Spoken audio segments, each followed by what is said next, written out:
غزہ کی 2.3 ملین آبادی زندہ رہنے کے لیے ناکافی غذا استعمال کر رہی ہے۔ اگر کچھ نہ کیا گیا تو غزہ میں بڑے پیمانے پر قحط پھیل جائے گی۔ کھانے کے لیے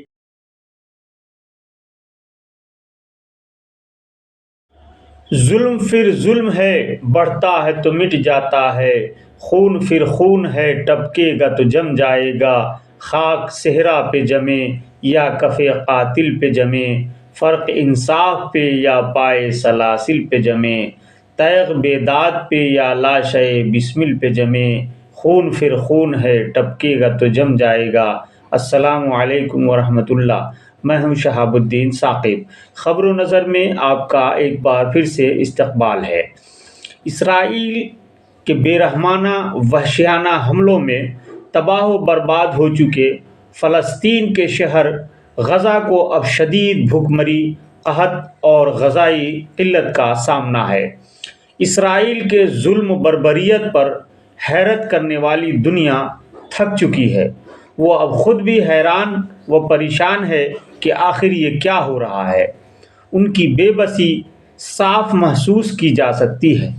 حماس سے بدلہ لینے یا حماس کو نیست و نابود کر دینے کے زوم و جنون میں مبتلا اسرائیل اور وزیر اعظم بنجامن نیتن یاہو انتقام کی آگ میں اتنا آگے نکل جائیں گے کہ اس کے سامنے ظلم و ستم کی تمام کہانیاں اور داستانیں ماند اور چھوٹی پڑ جائیں گی، یہ کسی نے نہیں سوچا تھا۔ مگر اب دنیا کھلی آنکھوں سے دیکھ رہی ہے کہ فلسطین میں کیا ہو رہا ہے۔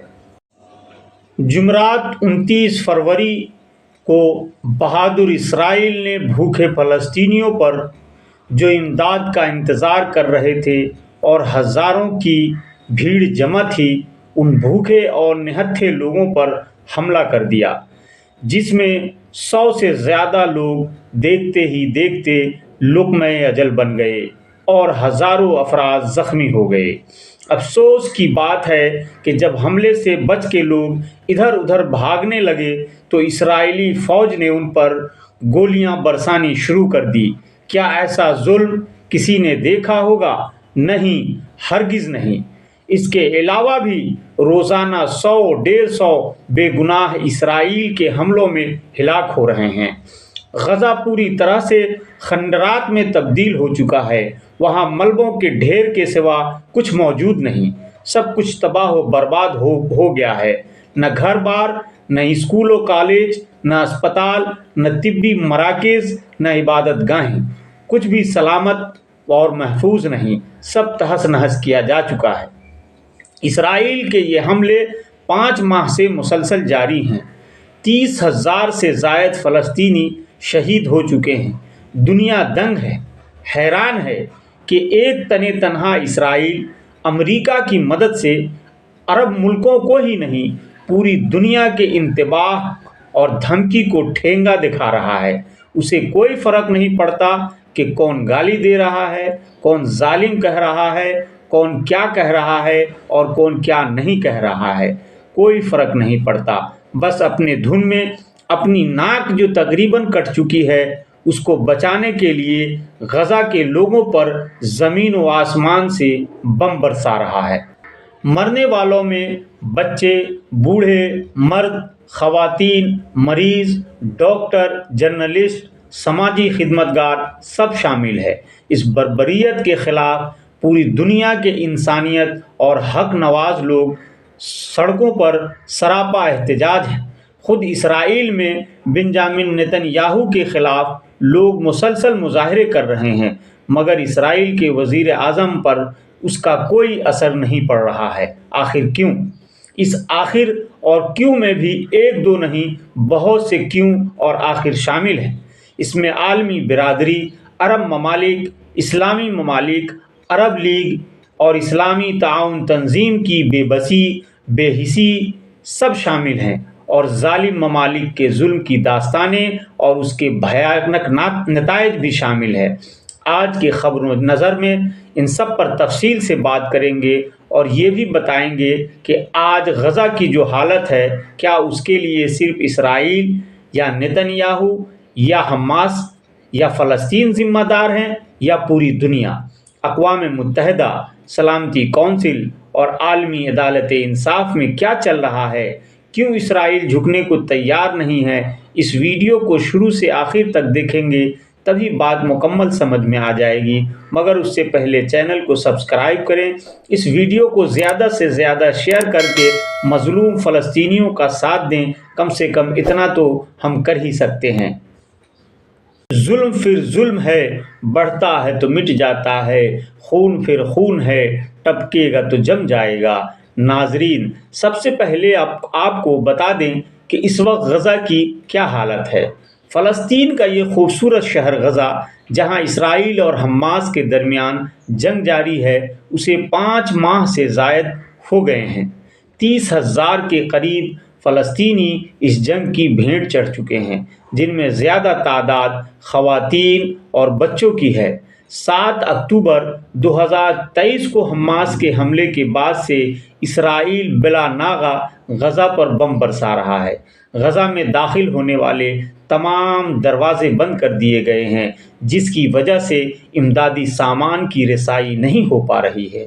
غزہ میں موجود بیکریوں کو بھی چن چن کر بمباری سے تباہ کر دیا گیا ہے۔ ایندھن دستیاب نہیں ہے۔ فلسطینی جانوروں اور پرندوں کی خوراک سے روٹیاں بنانے پر مجبور ہیں۔ وہ بھوک مٹانے کے لیے درختوں کے پتے کھانے شروع کر دیے ہیں، اور اب حالت یہ ہو گئی ہے کہ بقول اقوام متحدہ یہ رکاوٹ فوراً دور نہیں کی گئی تو غزہ کی 1/4 آبادی بھوک کا شکار ہو جائے گی۔ ان کا کہنا ہے کہ غزہ کی 1/4 آبادی بھوکمری سے بس 2 قدم دور ہے۔ غزہ کی 2.3 ملین آبادی زندہ رہنے کے لیے ناکافی غذا استعمال کر رہی ہے۔ اگر کچھ نہ کیا گیا تو غزہ میں بڑے پیمانے پر قحط پھیل جائے گی۔ کھانے کے لیے قطار میں کھڑے لوگوں کو بھی گولیوں سے بھون دیا جا رہا ہے۔ کیا ایسی بربریت اور ظلم کی داستان کبھی کہیں کسی نے دیکھی ہے؟ اسرائیلی جارحیت کو لے کر گزشتہ منگل کو سلامتی کونسل میں روسی اور امریکی سفیر نے ایک دوسرے کی سخت تنقید کی۔ امریکی سفیر نے روس پر یوکرین میں انسانی حقوق کی خلاف ورزی کا الزام لگایا تو روسی سفیر نے غزہ میں فلسطینیوں کی شہادت کے لیے امریکی ویٹو کو ذمہ دار ٹھہرایا۔ یہی نہیں، روس نے اسرائیل کی پشت پناہی کرنے پر امریکہ پر بھی پابندی عائد کرنے کا مطالبہ کیا۔ ادھر سعودی عرب نے اقوام متحدہ کی انسانی حقوق کی کونسل میں غزہ کی تباہی پر عالمی برادری کی خاموشی پر سخت تنقید کرتے ہوئے فوری جنگ بندی کا مطالبہ کیا۔ عرب نیوز کے مطابق اقوام متحدہ کی انسانی حقوق کونسل کے 55ویں اجلاس میں سعودی وزیر خارجہ فیصل بن فرحان نے عالمی برادری کے ضمیر کو جھنجھوڑنے کی کوشش کی۔ انہوں نے سوال اٹھایا کہ ہم یہاں کن حقوق کی بات کر رہے ہیں جبکہ غزہ راکھ اور ملبے کا ڈھیر بن چکا ہے۔ عالمی برادری اس پر کیسے خاموش رہ سکتی ہے جبکہ غزہ کے لوگ بے گھر اور انسانی حقوق کی بدترین خلاف ورزیوں کا شکار ہیں۔ سعودی وزیر خارجہ نے غزہ میں جنگ بندی کے لیے سنجیدہ، منصفانہ اور جامع اقدامات کی ضرورت پر زور دیتے ہوئے عالمی برادری سے مطالبہ کیا کہ وہ اپنی ذمہ داریوں کو نبھائے تاکہ معصوم شہریوں کی حفاظت کی جا سکے۔ انہوں نے غزہ سے 30,000 ہلاکتوں کی اطلاعات پر افسوس کا اظہار کرتے ہوئے کہا کہ اس کے علاوہ بھی 20 لاکھ سے زائد افراد فاقہ کشی، تحفظ، پانی، بجلی اور ادویات جیسی بنیادی ضرورتوں کے فقدان کا شکار ہیں۔ سعودی وزیر خارجہ نے سلامتی کونسل کو تنقید کا نشانہ بناتے ہوئے کہا کہ ان تمام مظالم کے باوجود سلامتی کونسل اپنے اجلاسوں کو بغیر کسی نتیجے کے ختم کر دیتی ہے۔ یا الہی، یہ ماجرا کیا ہے؟ غزہ جنگ بندی کے تعلق سے ہونے والی بات چیت ابھی تک ناکام ہے۔ قطر کا کہنا ہے کہ دوحہ میں جنگ بندی کے حوالے سے ہونے والے مذاکرات میں کوئی ٹھوس پیش رفت نہیں ہو سکی ہے اور نہ ہی اب تک مذاکرات کا کوئی ٹھوس نتیجہ نکل سکا ہے۔ ہم امید کرتے ہیں کہ آج کل میں کچھ پیش رفت سامنے آ جائے گی اور ہم ایک معاہدے پر پہنچ جائیں گے۔